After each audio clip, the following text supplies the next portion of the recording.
Good evening, I'm Barbara O'Brien, the Acting Executive Principal of Greater Shepparton Secondary College.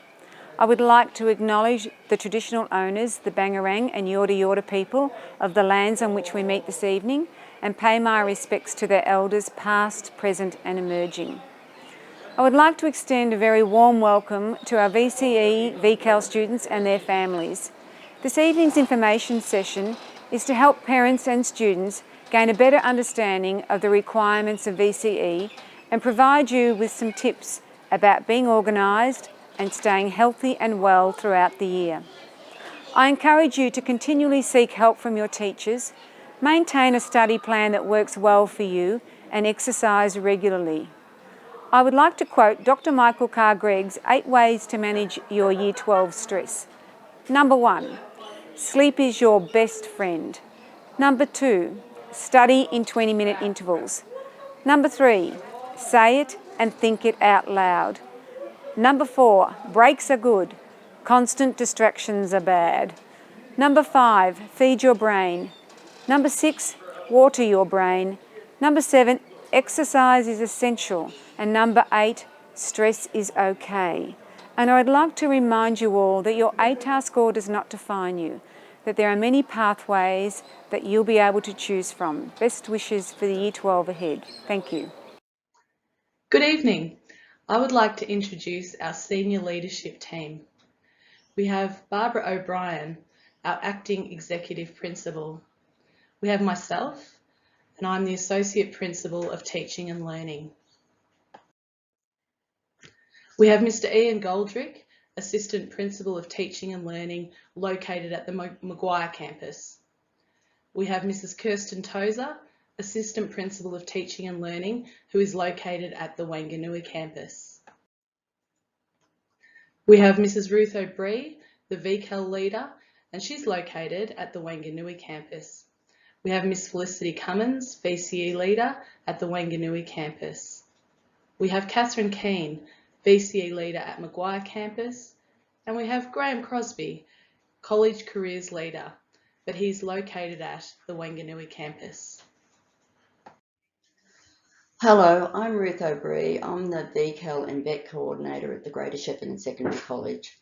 I'm going to be talking about the Victorian Certificate of Applied Learning, or as we refer to it, the VCAL certificate. This certificate is a hands-on option for years 11 and 12.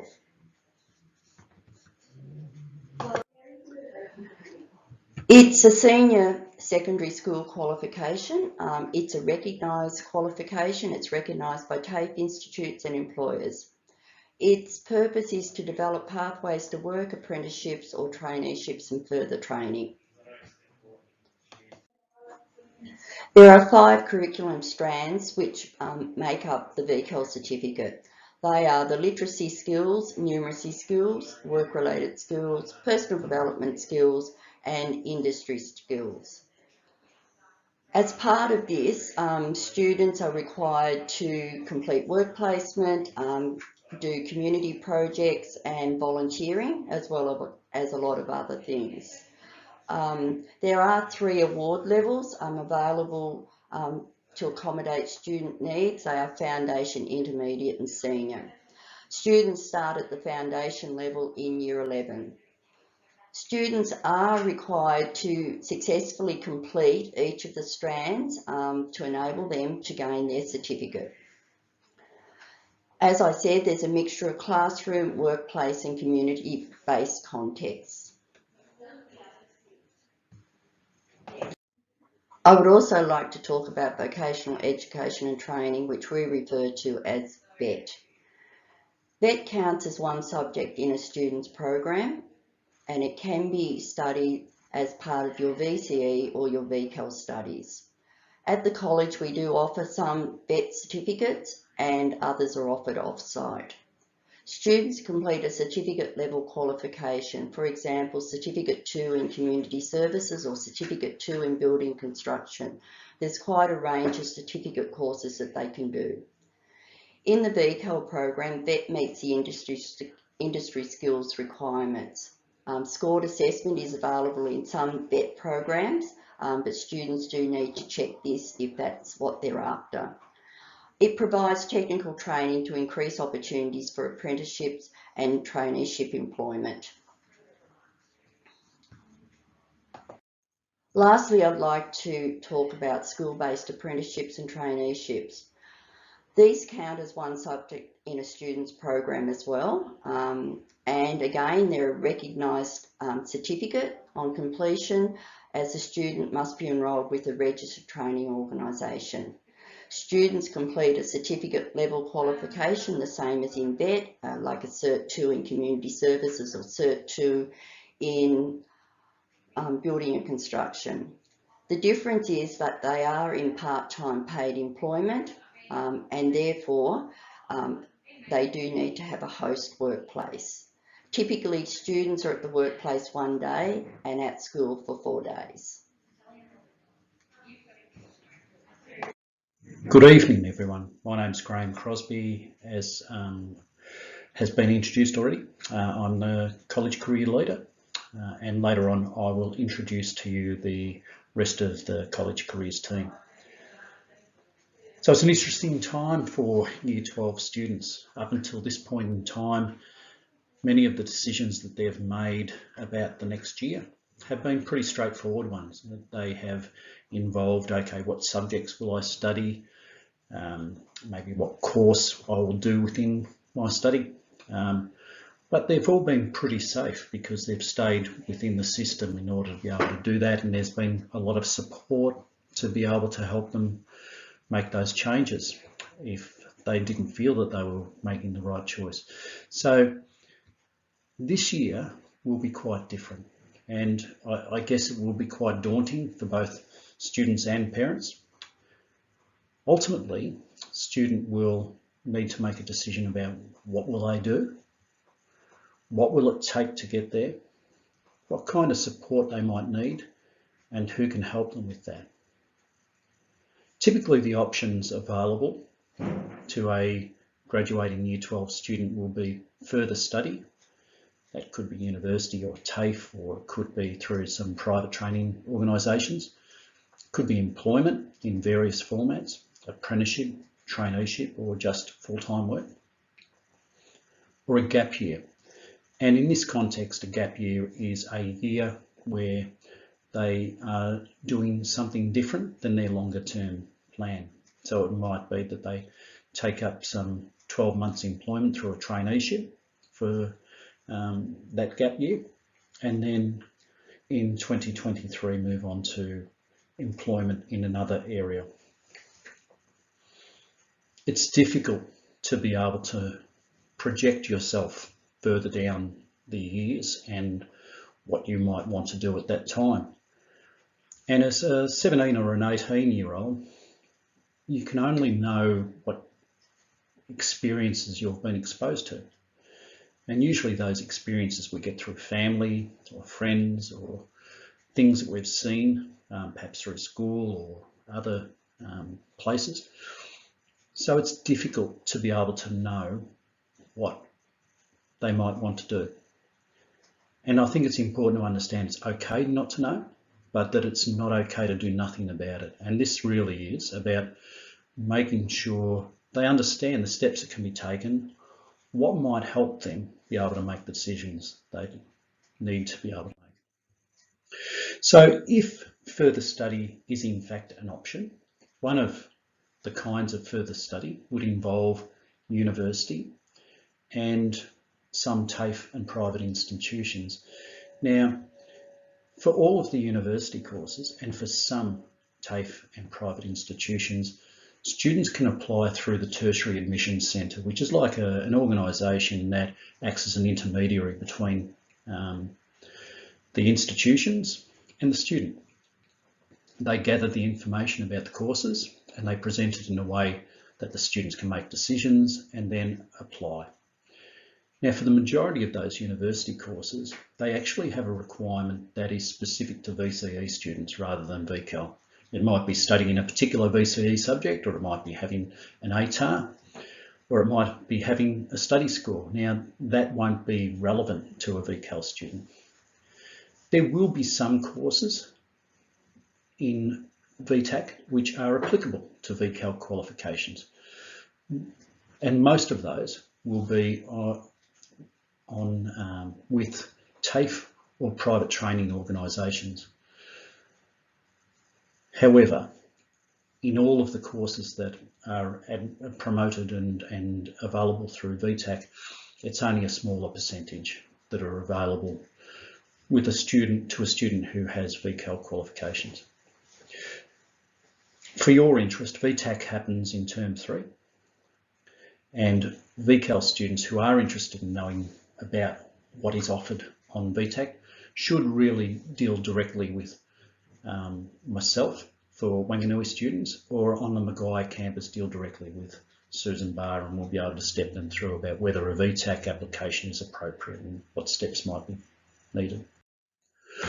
The other study option is more relevant to most VCAL students, and that involves courses where you can apply directly to the organisation. That is the vast majority of TAFE and private provider courses. For example, last year through VTAC, none of the Go TAFE courses were available on VTAC. All of our students who wished to study through Go TAFE had to make either direct application in person or online.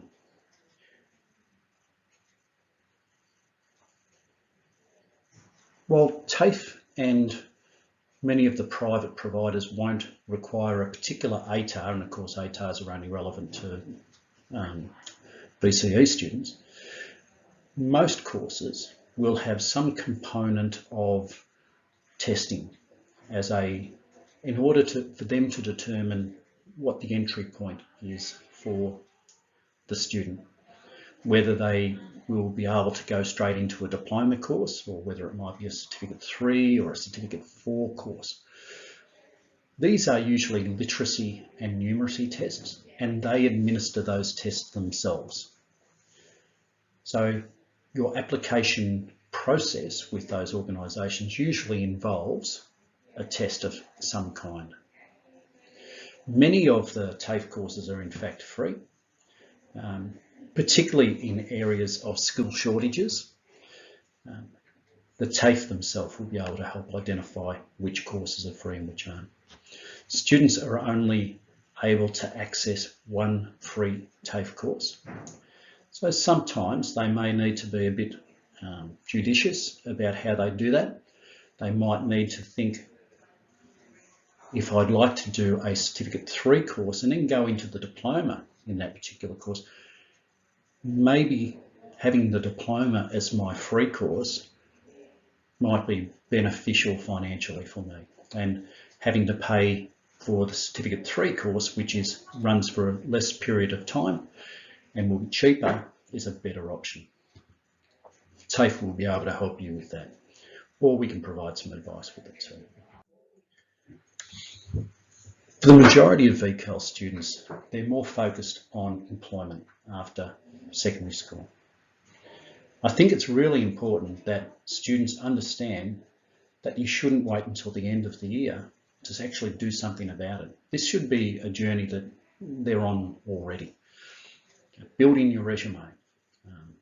On the school careers website, where they have their own portal, they can do that. They actually have a template for a resume, and they should be updating them. Gaining experience in work that you know will assist. It could be part-time work, work placement, it could be through volunteering. These provide opportunities to be able to showcase your employability, and also provide an opportunity for an employer to be able to speak with another employer about your employability. And it's important also to build a support network of those people who might be able to help. And that would be those employers that we were just talking about. It could be teachers, or it could be people they're involved in the community with through sport or perhaps church. It could be family, friends. Having a support network of advocates who can actively advise and provide support, feedback, ideas about how to go about their employment journey. If you are actually seeking an apprenticeship or a traineeship, I think it's really important to engage with a group training company. Now, we're fortunate in the town. We have the Apprenticeship Factory, MEGT, CBGT, VECI, MAS.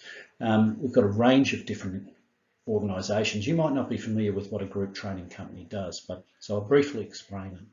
A group training company is actually an employer of apprentices and trainees, and organisations, businesses who would like an apprentice may hire from those group training companies. And it's smart business for some people because they may not be so good at employing, they may not be so good at working out superannuation or wages or those details necessary in human resource management. So a tradesman may in fact decide that it's best to do their employment through one of the group training companies, and they will assist the business to source the right person, but ultimately it's the group training company who will be employing them, and then the business actually hires from the group training company. It works out well for the apprentice too, because should that job disappear because the employer no longer has enough work, then they still have an employer in that group training company. And for students who are interested in a gap year, the selection process of many of the gap year traineeships usually starts mid to late term 3, and it will be done through the group training companies. There'll be information provided to students about that along the way. So, how do students going to be able to access the information they need to make good decisions? Well, each week the careers team puts together information in different newsletters. In one fortnight, it goes out as a school newsletter that is emailed out to families, and in the other fortnight, a senior career news is emailed via Compass to every student and their parent in years 10 to 12. Open days. Open days are a great way of being able to visit, get a feel for, see physical facilities, and to understand courses. Universities and TAFEs hold open days. Sometimes industries will hold open day events of kind, which might involve being able to showcase particular employment. Open days for universities are in August, and they're most weekends in August. Each institution has their own particular day in which they promote their courses, and that information will be provided through career newsletters to your students in terms 3 when we get some more details. We have lots of visiting and guest speakers coming to school. These are usually done at lunchtime and advertised through the bulletin. Students should make themselves available to attend those. You never know what you're going to find out. There is also a whole range of different online activities that are promoted through the career newsletter and emailed out. The college careers website, www.gssccareers.com, is a fantastic resource, and I would encourage all parents and all students to access that.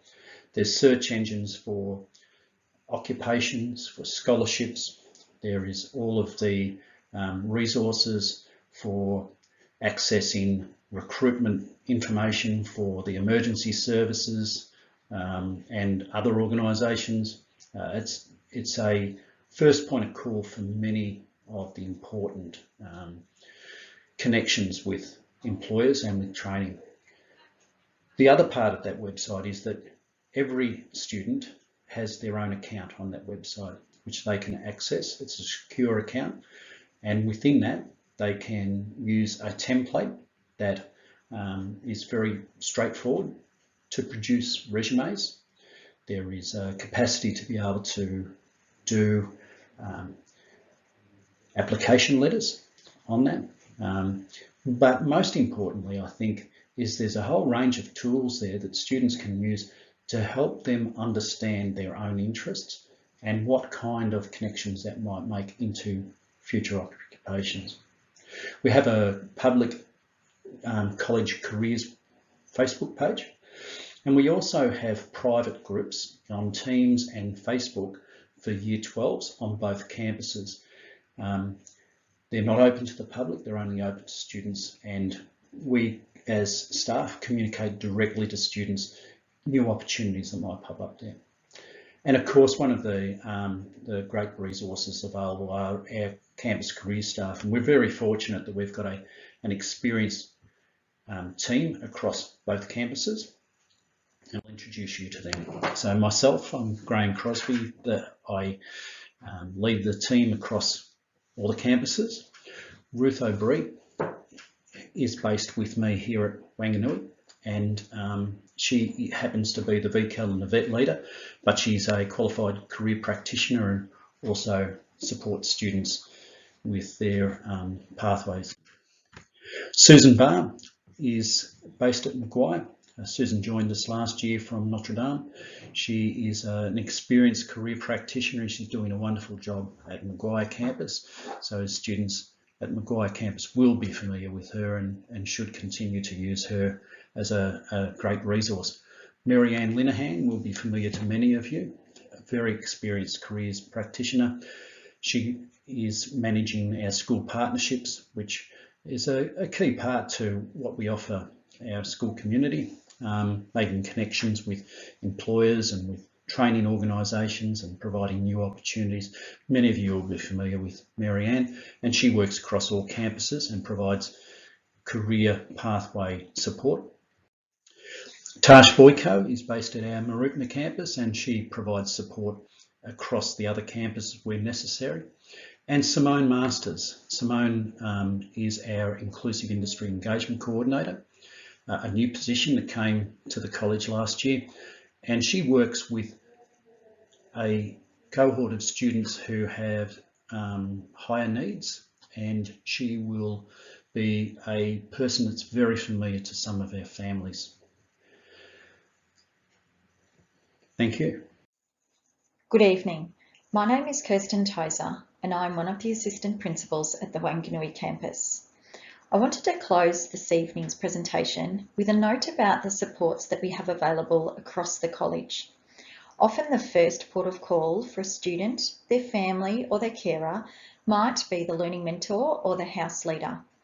We also have wellbeing staff dedicated to each neighbourhood area across the campuses. What we want to stress is that your concern is very much our concern and that we are here to help. In addition to the other staff that I've outlined, we have our neighbourhood leaders who work very closely with the senior students across the Maguire and the Wanganui campuses. So in Neighbourhood 1, we have Robin Huff at the Wanganui campus and Amy Funston at the Maguire campus. In Neighbourhood 2, we have Zarina Fleming at the Wanganui campus and Susan Kerwin at the Maguire campus. And in Neighbourhood 3, we have Lynn Bentley at the Wanganui campus and Tom Robinson at the Maguire campus. We would like to thank you for taking the time to view this presentation this evening. If you have any questions about the senior program that have not been answered in the presentation, we would like to invite you to click on the link below and pop your feedback in there so that we have the chance to respond. Thank you.